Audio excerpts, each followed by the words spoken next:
하면 자기가 잘못했다, 미안하다 하는 게 나중에 혹시라도 이게 일이 커졌을 때 자기가 아주 굉장히 불리한 입장에 처해질 수 있지 않을까, 이런 우려 때문에, 즉 자기 책임감 소재가 있기 때문에 쉽게 여자처럼 어머 미안합니다, 제가 깜빡했어요, 이런 얘기 절대 안 하죠. 설마 정말 자기가 깜빡해서 그거 했어도 뭐 그런 거 저기 그냥 있을 수 있지 않나요? 이렇게 하면서 농담처럼 쓱 지나가지 여자한테 미안합니다 얘기 잘 안 하죠. 그런가 하면 여자는 그렇게 얘기하는 게 상대방을 존중해주고 상대방 체면 살려주고, 즉 당신과 나와의 관계를 잘 만들려면 어떻게 할 거냐? 얼른 사과해야지 된다는 얘기입니다. 그래서 이렇게 사과하고 그러는 게 나의 이미지도 좋게 해주고 우리 대화를 하는 데에서 당신과 나 사이에 균형을 이룰 수 있는 것이기 때문에 남자보다 훨씬 쉽게 사과의 말, 미안합니다, 제가 잘못했어요, 뭐 이런 얘기를 직장에서 많이 하게 되는 거죠. 자, 그러면 우리가 사회에서 여자가 말이 많다, 아까 보면 어미뱅크도 여자가 많았는데요, 정말 누가 나병간가 한번 보면 옛날부터 이런 말이 있어요. 여자의 말이 바닥나기를 기다리느니 바다가 마르기를 기다리는 게 낫다. 얼마나 여자가 말을 많이 한다는 거예요. 자, 그러면 여자들 쪽에서는 또 이렇게 봅니다. 남자들이 지나치게 말을 안 하는 것은 정신적 미수이기 때문입니다. 저기 성 부장님 그렇습니까? 자, 개인차가 물론 있지만 공식적인 자리에서 어떤가 한번 보면, 대학교에서 교수들 회의할 때 이 시간을 잰 연구가 나왔어요. 남자들이 한번 얘기하면 주로 얼마나 하느냐, 10.66초에서 17초가량 얘기를 한다는 겁니다. 서론이 길어요. 그러니까 누가 발표한 거에 대해서 나는 이렇게 생각하고 내가 몇 년 전에 해보니까 당신과 같은 결과가 나왔는데 하면서 진짜 이 사람이 뭘 물어야 되는지 한참 기다려야 되죠. 여자들은 거기에 비해서 굉장히 짧게 얘기합니다. 그러니까 공식적인 자리에서는 여성들이 말을 길게 안 한다는 얘기예요. 그러니까 남자들은 공적인 대화를 할 적에는 훨씬 말이 많고요. 오히려 사람이 많을수록 더 편안하게 느끼면서 자기가 말을 하는 게 남의 관심을 집중하는 것이고, 결국 자기가 그 모임에서 리더 역할을 한다는 그런 의식이 작용을 하면서 사람이 많은 데서 얘기하는 것을 참 좋아한다는 거예요. 그런데 여자들은 부부 모임에 가면 여러분들 남편 아내 이렇게 앉혀놓으면 얘기하십니까? 보다는 보이잖아요. 저도 어떤 모임에 이제 남편이랑 같이 가는 데가 있는데요. 한 1년간을 그런 식으로 남편 아내 이렇게 짝짝 둘씩 이렇게 앉아서 했는데 그 부인들하고 친해질 기회가 별로 없어요. 다 남자들이 계속 자기네끼리 요새 삼성이 어떻게 돌아가고 뭐 이런 얘기만 하면 우리는 정말 꾸역꾸역 먹고 앉아서 여기를 왜 와야 되나 이런 생각을 하죠. 그래서 한 번은 제가 제안을 했어요. 오늘은 남자분들 저쪽에 앉으시고요, 우리 여자끼리 여기 좀 앉으면 안 될까요? 그러니까 뭐 그렇게 하래.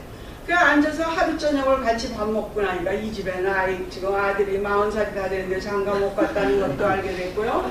저 집에 누구는 며칠 전에 어디를 갔다 왔고, 저 집은 지금 집을 뜯어 고치고 별 정보를 다 알아갖고 온 거예요. 집에 와서 그런 얘기하니까 그런 걸 어떻게 다 알아? 그러더라고요. 그러니까 사적인 얘기는 하나도 안 하고 밤낮 회사 얘기, 사회 얘기, 뭐 청문회 얘기 이런 것만 하는 거죠.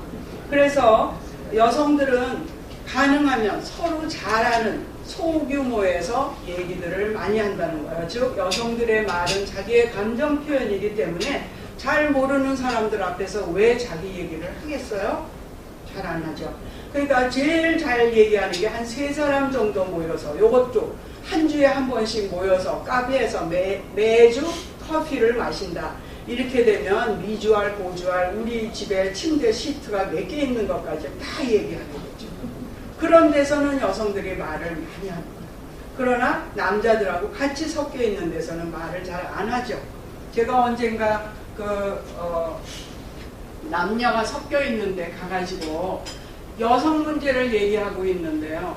참 답답한 게 물론 거기도 70%는 남성이고 30%는 여성이었습니다. 뭔가를 이렇게 물어보면 그게 무슨 뭐 중요한 얘기가 아니에요. 그럼 여성들 쪽에 좀 쉽게 대답을 해주면 좋은데 이 남성들 많은 데서 살아갖고 눌려서 살아버릇하니까 말을 못하는 거예요. 함부로 얘기해갖고 흠잡힐까 봐. 근데 이게 여성에 관련되니까 여성들은 대답할 수 있는 거를 물어봤는데도 말을 안 합니다. 남성들은 거기에 답을 모르니까 말을 못하고 있는 거고요. 그래서 이렇게 공식적인 자리에서도 사실은 뭐 재미있는 대답이 되건 아니면 뭐 정확한 정보와 관련된 것이건 당당하게 여성도 얘기할 필요가 있습니다. 자, 이게 뭔가 하면 역이용하면 남자들이 이런 공식적 자리에서 말한다는 것 그 자체가 지위를 결정해 줄 수 있고 그 사람이 갖고 있는 파워를 결정해 줄 수 있는 그런 요인이라면 알고 있으면 얘기를 하는 게 좋죠. 남자들 많은 데서 어떻게 내가 얘기할까? 이런 생각은 이제는 더 통하지 않습니다. 그리고 또 그 남성들의 경우 정말 여자는 다 모르고 우습게 하는데 보니까 오늘 정말 우리가 모르는 것도 알고 있고 저렇게 사람 많은 데서 아주 논리정연하게 얘기할 수 있다는 것은 이제 인정을 해야 되겠다. 이런 식으로 또 생각을 바꿀 수도 있죠. 크게 정리를 해보면 우선 남성들은 자기가 사고하는 과정은 내면화시킵니다. 말을 안 하는 거죠. 혼자서 생각을 많이 하고요. 결정하고 난 다음에 그 결과만 전달하려는 경향이 있어요. 그래서 해결지향적이고 결론지향적이고 그 다음에 목표가 정해지면 그 목표를 향해서 모든 것을 다 맞춰서 생각을 하고 그래서 목표지향적이고 또 의지를 주면 그거를 자꾸 축소해 가면서 생각하려는 경향이 있고요. 여성은 사고 과정을 소리내서 표현을 합니다. 그리고 관계지향적이고 여러 번 나오죠. 또 그 다음에 과정이 아주 중요합니다. 어떻게 이것이 결정이 되어 가느냐. 그리고 늘 상대방 배려하면서 내가 원하지만 그것을 100% 드러내지 않고 상대방은 어떻게 생각하나 의견을 물어가면서 뭔가를 결정하려는 그런 경향이 있고요. 의제 확대형은 뭔가면 내가 뭐 며칠 전에 어디에 베케이션 갔다 왔는데 거기 가서 어떤 불쾌한 경험이 있었다 이런 얘기 하나 하면 나도 뭐 몇 년 전에 어디 갔는데 이러이러한 일이 있어서 끊임없이 이 의제가 계속 확대가 됩니다. 딴 것으로 옮겨가는 게 아니라 비슷비슷한 경험을 계속 얘기하려는 경향이 있고요. 남자들이 옆에서 들으면 한심하다고 가끔 얘기해요. 그렇게 똑같은 얘기를 계속 하느냐, 시간이 아깝지 않냐. 그러니까 남자들은 뭐 그런 그 베케이션에서 문제가 있었다면 그런 거는 이렇게 고쳐야 되지 않을까? 이런 식으로 금방 그 해결 방안부터 얘기를 하지 나도 그런 경험이 있었어. 이런 얘기 잘 안 하죠. 그러니까 우리가 가끔 가다가 뭐 어디가 아프다, 피곤하다 이렇게 얘기했을 때 남자들은 약부터 갖다 주죠. 아니면 병원에 가라. 꼭 그 소리 하죠. 근데 이게 병원에 갈 정도는 아니고 그냥 남편이 좀 위로 좀 해주고 약 갖다 주고 뭐 내가 좋아하는 애플파이 좀 사다가 주고 이러면 나을 것 같은데 나 병원 가라. 이렇게 해결지향적으로 나서는 경향이 참 많이 있습니다. 자, 의사결정을 할 때도 보면요. 정말 조직에서 보면 굉장히 아주 확실하게 나타나는 게 뭔가 뭐 어떤 문제가 있을 때 이것을 해결하는 것을 보면 남자들은 딱 뭐가 문제다 아주 굉장히 직선적으로 표현을 하고 잘 분석을 해냅니다. 그래서 결국 이것은 어떻게 해결을 해야 되겠다. 그런 식으로 금방 이제 가죠. 그래서 그 문제 자체를 해결하는 데는 우수해요. 그럼 여자들은 어떠냐? 여자들은 어떤 문제가 생겼을 때 거기에 인볼브 되어 있는 사람은 어떤 문제가 있었느냐 이 문제와 관련하여 그래서 이렇게 남자들처럼 문제를 해결하면 문제는 해결했지만 이거와 관련되어 있는 사람들은 아직 상처가 났지 않았는데 그렇게만 해결하면 되겠느냐?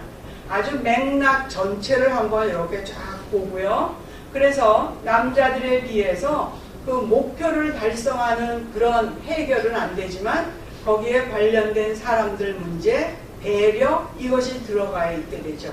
남자들이 보면 저거는 해결도 아니고 뭐야 둘이 뭉술이 이상하다. 저게 무슨 사회 문제가 해결이 되겠느냐 이렇게 생각하지만 여기는 목표지향적이고 여기는 훨씬 더 배려 중심적이고 또 뭐 도덕적 측면 이런 것들을 많이 들여다보게 되면서 해결하는 방식, 답안을 써내는 방식도 굉장히 다르다는 겁니다. 그러니까 여성학에서 이제 이런 거 가르칠 적에 굉장히 가난한 부부가 있을 때 아내가 지금 아주 중병에 걸려서 죽어가고 있다. 또 이 남자는 병원에 갈 돈도 없고 약을 살 돈도 없을 때 지금 아내는 막 열이 나고 정말 죽을 것 같은데 동네에 가서 약국을 들여다보면서 이거를 유리를 깨고 내가 들어가서 저 약을 갖다가 아내를 먹여야 되겠다. 이런 식의 생각을 하면 그건 정말 문제 해결 방식이에요.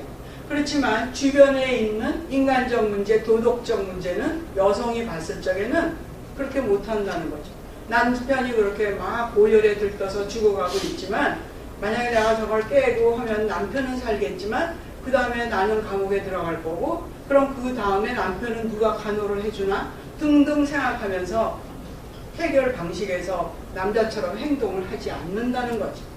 이런 것들이 이제 문제에 접근하는 방식, 또 의사결정 방식에서 많은 차이들을 보이고요. 그래서 가끔 회사 안에서도 문제 해결할 때 남녀가 의견이 갈리는 거 가만히 분석해보면 이런 방식으로 접근하기 때문에 생기는 경우가 많습니다. 그러니까 신문에도 그 논설 나고 그럴 때 그 뭐 어떤 문제에 대해서 해결 방안 난 거 보면 이거는 해결이 되겠지만 사실은 지금 그 뒤에 있는 그 문제와 관련된 사람들을 어떻게 할 건가 이런 생각이 가끔 들 때가 좀 있어요. 이건 이제 부부들의 문제인데요. 이렇게 대화를 하고 서로 감정을 표현하고 하면서 여성들 98%가 어떻게 느끼느냐 하면 남편들은 이 둘이 일심동체라면서 자기 개인적 생각이나 느낌 또 앞으로 어떤 계획 자기 감정 거기에 대해서 별로 얘기를 안 한다는 얘기입니다. 그런 것 좀 얘기해 주면 좋겠다. 몇십 년을 살아도 저 구렁이 속에 뭐가 들어있는지를 모르겠다 이런 얘기들을 많이 하죠. 또 81%는 뭐라고 얘기하냐면 언제든지 이렇게 정말 감정을 터놓는 대화를 시작하는 거는 항상 아내 편이지 남편은 그런 거를 시작을 안 하더라고요. 그러니까 둘이 살지만 항상 외롭다 하는 얘기들을 여성들이 많이 하죠. 또 80%는 뭐라 그러냐면 자기가 얘기해도 남자가 잘 듣지 않는다. 그러니까는 잔소리다 이렇게 이제 들어 넘기는 경향이 있죠. 제가 어저께 어디서 얘기를 들었는데 조크가 이런 게 있더라고요. 하느님이 인간을 만들면서 왜 아담을 제일 먼저 만들었냐, 이브를 안 만들고 왜 아담부터 만들었냐. 그 답이 뭔지 아세요? 이브를 먼저 만들면 잔소리가 심해서 아담부터 만들었다.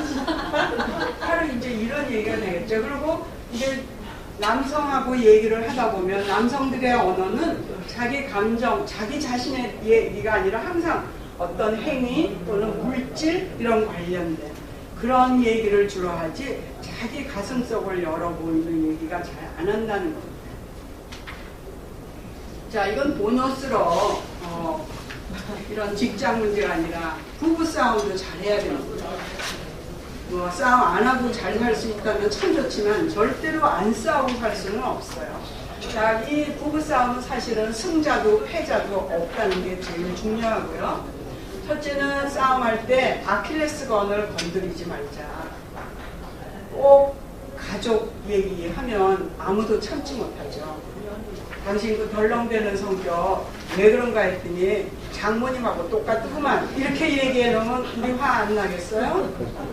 또는 이제 남편 흉보면서 당신은 너무 씀씀이가 너무 이 뭐야 카드를 이렇게 맨날 쓰고 내가 몇 달 전에 어머니한테 들었더니 아버님이 옛날에 그러셨다며 이렇게 얘기해 놓으면 이제 남편이 또 뒤집어지는 거예요. 그래서 절대로 피부치 가족은 거론하지 말자. 그리고 뭐 무슨 일이 있어도 폭력은 쓰지 말자. 또 막가는 말, 폭언 아무리 화나도 우리 찢어지자, 우리 이혼해 이런 소리 하지 말자는 겁니다. 그래서 때로는 사실은 그렇게 생각 안 하지만 말이 너무 많이 그렇게 나가다 보면 이제 돌아올 수 없는 다리를 건너는 경우가 있어서 이혼하는 경우 사실 그런 케이스가 상당히 많이 있습니다. 그 다음에 링 안에서 싸우자. 싸우다 화딱지 난다고 현관문 꽝 닫고 나가지 말라는 얘기입니다. 꼭 그 싸움이 일어났으면 거기서 하든지 또 관계가 없이 싸울 것. 애들 앞에서는 절대 싸우지 말라는 얘기고요. 애들이 생각보다 부모가 싸우는 거에 대해서 자책감을 참 많이 느낀다는 겁니다. 또 부모가 이혼하면 자기들 때문에 이혼했다 이런 생각들을 많이 하고요. 싸움을 하더라도 자기들 때문에 싸웠다는 얘기를 많이 하니까 애들 잔 다음에 옆방에 가서 하든지 아니면 둘이 공원에 가서 뭐 싸움을 한다든지 그래서 관계가 없이 싸우자. 그리고 한 가지 사건으로만 싸우자. 덜렁대는 게 문제였다면 어떻게 보면 덜렁대는 거를 좀 줄일까 해야지 덜렁댈 뿐 아니라 당신은 말도 함부로 해, 뭐 해 하고 막 이게 그 주제가 여러 가지 자꾸만 확대되면 도저히 수습이 안 되죠. 119국장에서는 영화 하나만 하잖아요. 그러니까 그 주제 하나만 꼭 다루자. 말꼬리 잡는 싸움. 이거는 정말 감정이 에스컬레이트 돼서 유치의 극치를 달리게 돼갖고 나중에 이제 막 정말 분노를 더욱더 일으키게 되는 것이죠. 그리고 기와 자존심을 세워주자. 아무리 화가 나고 실망을 했다 하더라도 그 사람이 가지고 있는 마지막 자존심 한 가지, 그것은 꼭 지켜줘야지 된다는 거죠. 늘 이 사람이 어떤 컴플렉스를 갖고 있는데 그거를 건드려주면 그때는 이제 정말 파토날 수 있고요. 너무 감정이 격앙이 됐으면 타임아웃. 우리 지금 서로 이게 말이 서로 잘 안 통하는데 우리 1시간만 쉬었다가 하자. 그래서 1시간만 쉬는 겁니다. 냉수도 마시고 뭣도 마시고 서로 딴 방에 가 있다가 다시 만나서 다시 한번 붙자 하면 그때부터는 굉장히 이성적으로 얘기가 돼요. 이건 제 경험이에요. 일단 좀 쉬었다가 해보는 겁니다. 그러면 처음처럼 감정이 그렇게 올라가지 않고 된다는 거죠. 그리고 반드시 자기 전에 끝을 맺으라는 거. 잠자리 들기 전에는 모든 것을 풀고, 그리고 가능하면 부부 중에 누가 강자냐, 아니면 오늘 이 문제에 터졌을 때 누가 그거를 포용해 줘야 되느냐, 강한 사람이 약한 사람을 품어주면서 끝을 내야 되는 게 부부싸움의 끝이라고 할 수가 있습니다. 그래서 말다툼은 누구라도 할 수 있는 게임이지만 사실은 쌍방이 결코 이길 수 없는 게임이기 때문에 부부간에나 또는 직장에서 남녀간 동료간에나 가능하면 다툼하지 않고, 그래서 서로 이해가 필요한 것이고요. 또 서로를 잘 알면 건드리지 않고 지나갈 수 있는 길을 우리가 획득을 할 수가 있습니다. 그리고 특히 사회는 남성, 여성이 함께 있어야 아름다운 사회가 되고요. 완벽한 사회가 될 수 있을 것입니다. 요즘 정부에서는 성별 영향 평가라는 것을 합니다. 그동안에 이 사회가 남성들이 사회를 이끌어오면서 남성의 지식, 남성의 경험, 남성의 퍼스펙티브를 가지고 이 사회의 모든 규칙을 만들어 와서 자기들은 남녀 똑같이 혜택을 주겠다고 모든 정책을 만들고 법을 만들지만